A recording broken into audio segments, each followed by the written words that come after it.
Assalamualaikum warahmatullahi wabarakatuh. Saya Cici Auliana Reswari dari kelas 2024B dengan NIM akhir 016. Di sini saya akan menjelaskan tentang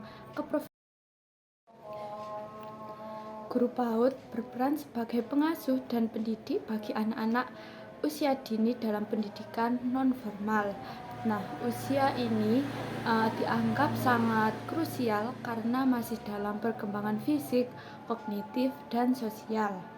Mereka mendukung tumbuh kembang anak melalui pembelajaran yang menyenangkan, kreatif, serta memperkenalkan konsep-konsep dasar yang akan mendukung kemampuan mereka di masa depan. Lalu, guru PAUD juga bertugas merancang dan melaksanakan kegiatan pembelajaran yang sesuai dengan perkembangan anak, seperti melakukan pembelajaran dengan cara mewarnai sebagai bentuk tingkatan anak dalam segi motorik dan sebagainya. Lalu yang kedua yaitu mengamati, menilai, dan mendokumentasikan perkembangan anak. Nah, dokumentasi ini juga penting bagi guru untuk melihat kemampuan yang sudah dimiliki oleh peserta didiknya, baik yang minggu lalu ataupun minggu sekarang. Lalu yang ketiga yaitu membimbing anak dalam belajar melalui permainan dan aktivitas sesuai usianya. Seperti kayak mewarnai itu tadi, atau bisa kayak bermain puzzle sebagai bentuk perkembangan motorik anak. Tantangan yang dihadapi guru PAUD yaitu seperti meningkatkan kualitas pembelajaran sesuai dengan perkembangan anak. Nah, tujuannya juga untuk membentuk karakter anak pada usia dini agar bisa lebih aktif dalam pembelajaran. Lalu yang kedua yaitu keterbatasan fasilitas dan sumber daya untuk mendukung pembelajaran anak usia dini. Nah, pada dasarnya pada zaman sekarang ini masih ada kurangnya sumber daya untuk mendukung pembelajaran anak usia dini dalam pendidikan non formal, dan juga adanya kurang dukungan dari masyarakat untuk perkembangan anak pada usia dini. Lalu yang ketiga yaitu keterbatasan pemahaman orang tua mengenai pentingnya pendidikan anak usia dini. Nah, terkadang orang tua itu menyepelekan pendidikan anak pada saat masih kecil, di bawah usia 7 tahun. Nah, padahal usia tersebut dianggap cukup baik untuk sebuah pembelajaran kepada anak. Lalu peluang di masa depan yaitu yang pertama, peningkatan minat untuk mengikuti pelatihan dan sertifikasi akan membuka peluang bagi guru PAUD untuk mengembangkan keterampilan dan pengetahuannya. Nah, karena sertifikasi pada keprofesian guru PAUD itu pada era sekarang ini sangat penting, karena sertifikasi itu yang akan dibuat untuk prosedur pembelajaran dalam pendidikan non formal tersebut. Karena kalau tidak adanya sertifikasi kepada guru tersebut, nantinya akan tergeser yang guru PAUD yang sudah lama dan tidak mempunyai sertifikasi, akan tergeser oleh guru-guru PAUD yang sekarang sudah memiliki sertifikasi keprofesian guru. Nah, jadi meskipun sudah mengajar PAUD lama tetapi tidak mempunyai sertifikasi, itu nantinya juga diharapkan untuk mengikuti pelatihan dan memiliki sertifikasi keprofesian. Lalu yang kedua yaitu peningkatan teknologi dalam pembelajaran membuka ruang untuk motivasi dalam metode pembelajaran. Nah, sekarang ini pembelajaran tidak hanya dilakukan secara tatap muka, jadi juga memanfaatkan teknologi yang sudah ada sebagai bentuk pendukung pembelajaran pada masa sekarang ini. Lalu integritas teknologi, yang pertama itu pengaruh teknologi, ada e-learning dan media digital.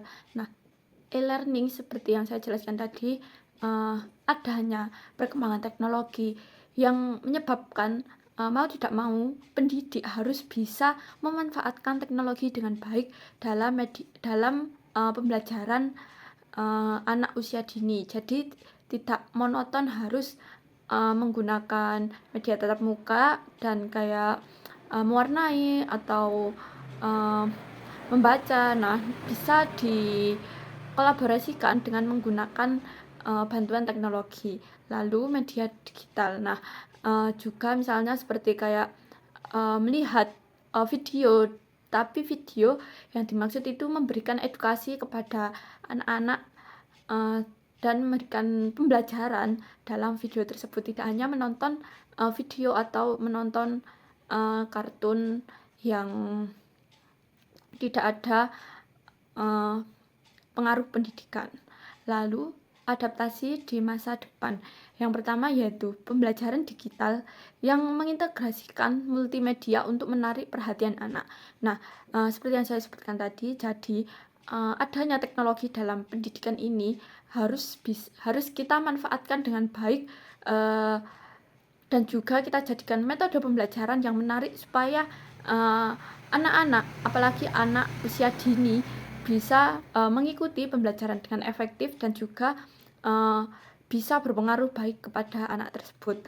Lalu yang kedua ada pelatihan untuk memahami cara menggunakan perangkat teknologi dalam mengajar.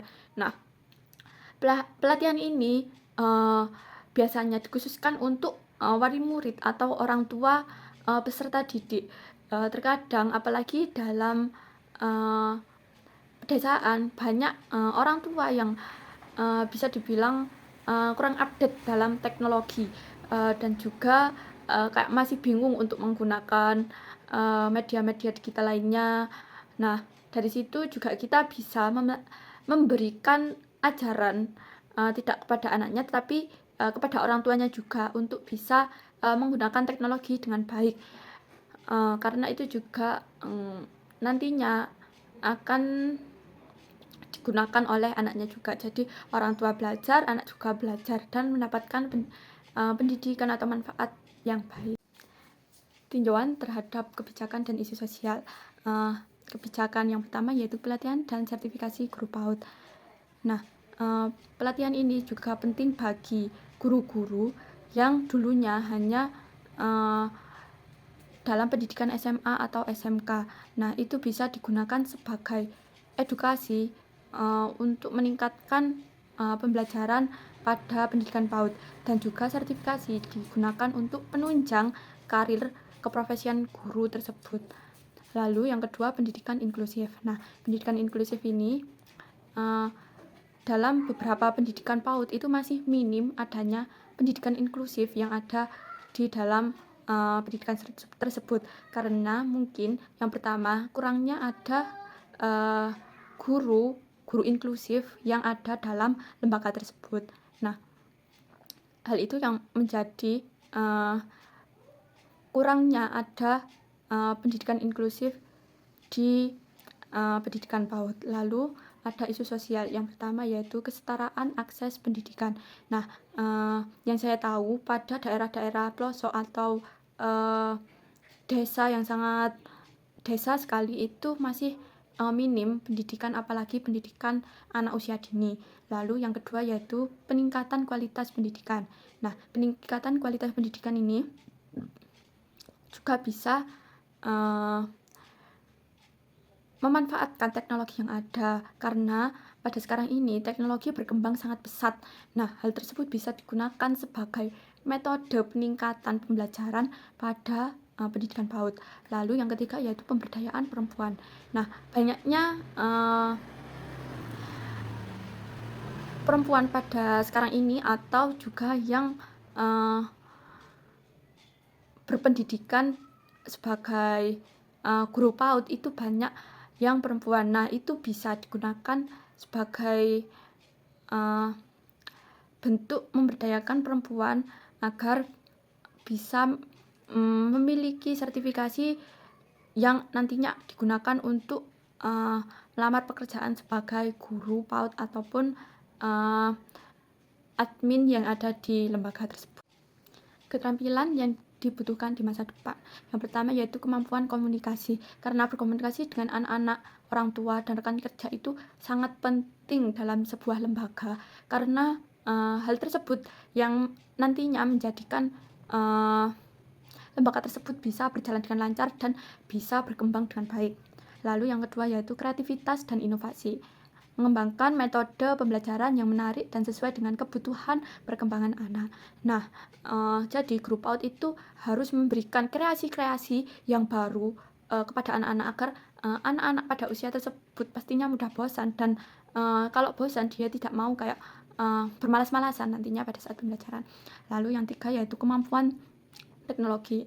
Nah, memahami dan mengintegrasi teknologi dalam proses pembelajaran mengajar.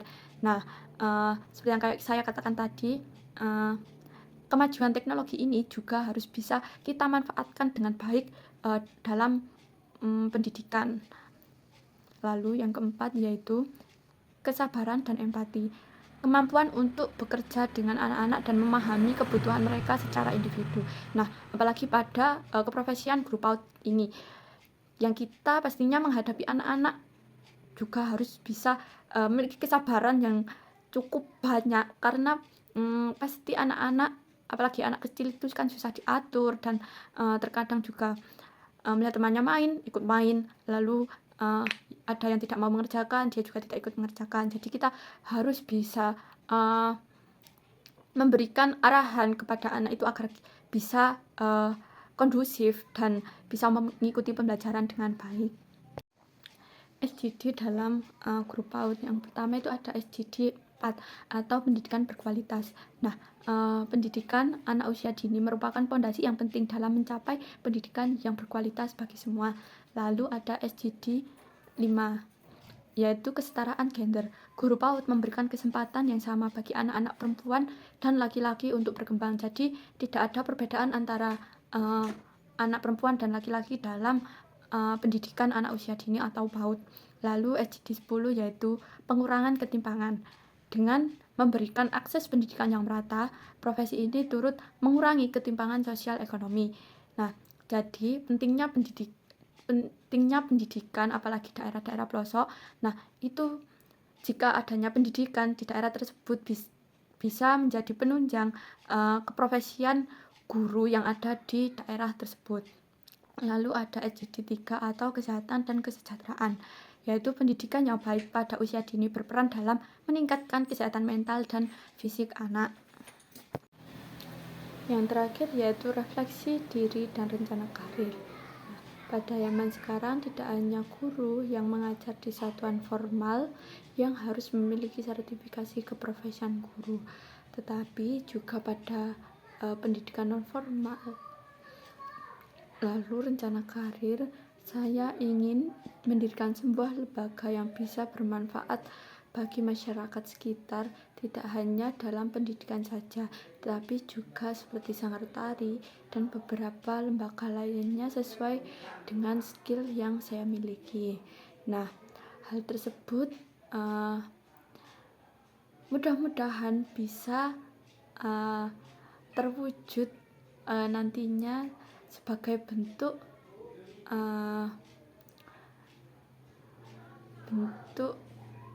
hasil saya pada pembelajaran sekarang ini, dan juga bisa ilmu saya bisa berguna untuk masyarakat atau orang lain.